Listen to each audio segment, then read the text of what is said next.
Muy buenas a todos chicos, soy SK y os traigo uno de los vídeos más esperados del canal. La review de la torre Enfortec Aqueronte, el buque insignia de la marca.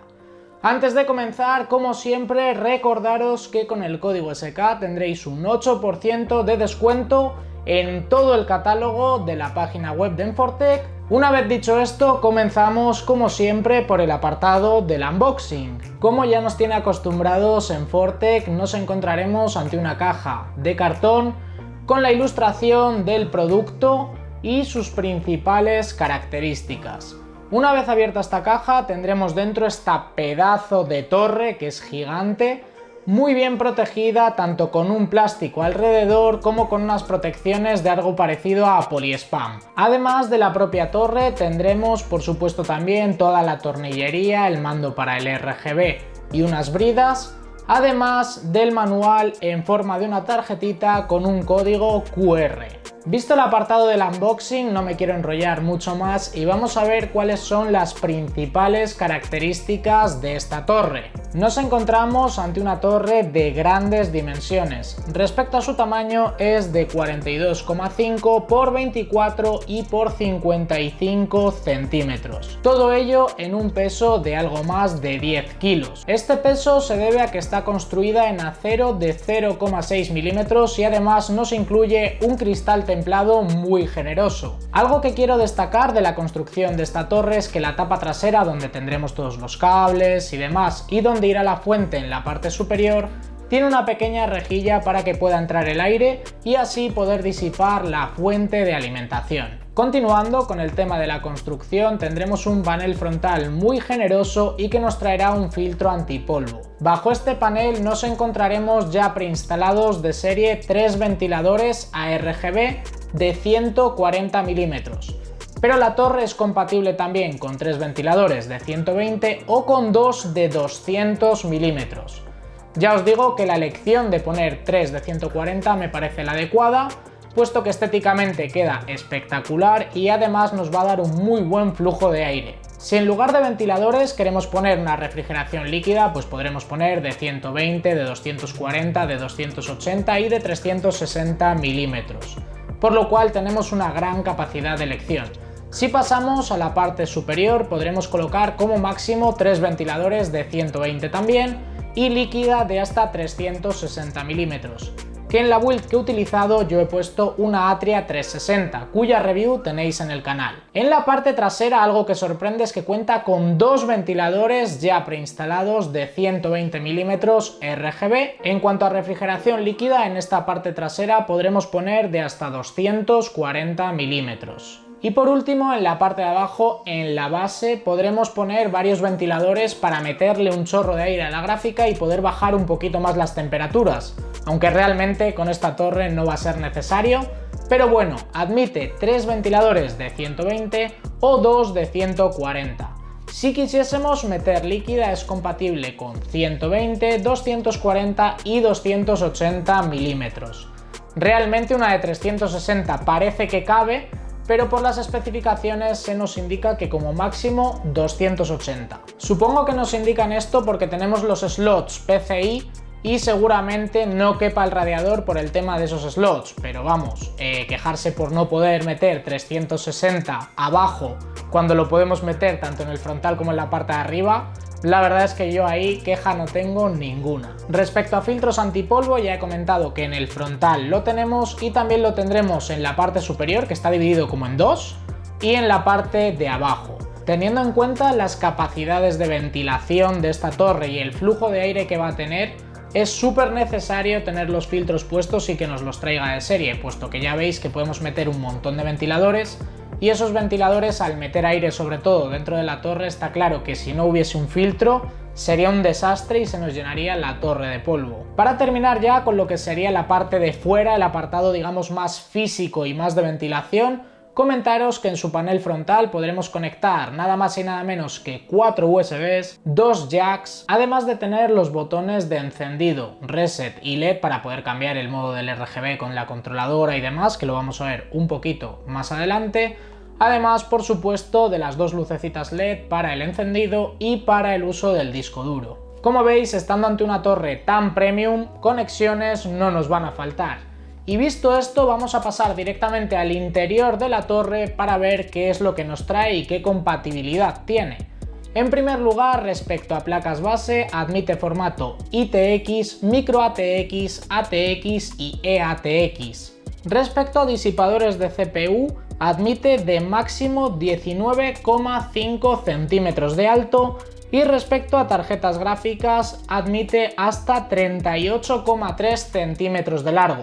Me atrevo a decir que todas las gráficas del mercado son compatibles con esta torre y pueden entrar. Realmente yo ahora mismo tengo montada una 3080 Ti, que no es una gráfica pequeña precisamente, y no hay ningún problema y de hecho sobra bastante espacio. Si nos fijamos en las bahías de expansión de la parte trasera, tendremos 9 en horizontal y 2 en vertical en caso de que quisiésemos colocar nuestra tarjeta gráfica en vertical. Vista ya la parte interior de la torre, vamos a pasar a la parte interior pero por detrás, es decir, donde tendremos la controladora, discos duros, fuente y demás, porque hay un par de cosas que os quiero comentar. En primer lugar, la fuente de alimentación, como ya he dicho, está en la parte superior, pero no está en la parte superior, digamos, tomando aire del interior del PC y expulsándolo por detrás, sino que lo coge por el lateral en el que tenemos estos agujeritos de ventilación que os he dicho y lo expulsa afuera del PC. Esto significa que nuestra fuente ni se va a recalentar más, ni se va a comer el calor de la CPU, ni nada de nada. Al lado de la fuente, en este pequeño compartimento, tendremos también la controladora ARGB de Enfortec. Esta controladora nos va a servir para que todos los ventiladores o todo lo que conectemos y sea RGB se pueda sincronizar entre sí con toda la torre. En mi caso he conectado la líquida Enfortec Atria 360 a esta controladora y además una placa Enfortec Maya, que ahora os contaré por qué la he puesto ahí, y simplemente pues con el botón LED puedes ir cambiando los modos del RGB y está todo sincronizado. Si quisiésemos, tenemos la opción de conectar esta controladora a nuestra placa base. Si queréis saber cómo funciona el tema de la controladora y demás, le he dedicado un vídeo, os dejo una tarjetita y así podéis ver cómo conectarlo, cómo se configura, dónde va cada cosa y demás. Visto el tema de la controladora también, os quiero comentar un poco cómo va el tema del almacenamiento, puesto que podremos poner un montón de discos. Tendremos espacio para 2 discos de 2,5 pulgadas y otros 2 espacios para 2 discos o bien de 2,5 o bien de 3,5 pulgadas. Comentaros que tenemos mucho espacio para el cableado en esta parte de atrás, la verdad es que por esa parte estoy encantado. Hablando de cables, para poder pasar los cables de la fuente de la parte de atrás a la parte de adelante tendremos unas gomas en los huecos, con lo cual simplemente pasará el cable y no se verá todo lo que hay detrás. Esto es algo que está guay, que muchas torres de gama alta lo tienen, pero yo lo comento para que lo tengáis en cuenta y realmente la build queda espectacular. Ahora bien, ya os he comentado todas las características, especificaciones y todo lo que más o menos he considerado importante. Ahora vamos a ver qué build he montado, cómo funciona y qué es lo que me ha encantado de esta torre y qué es lo que creo que se puede mejorar.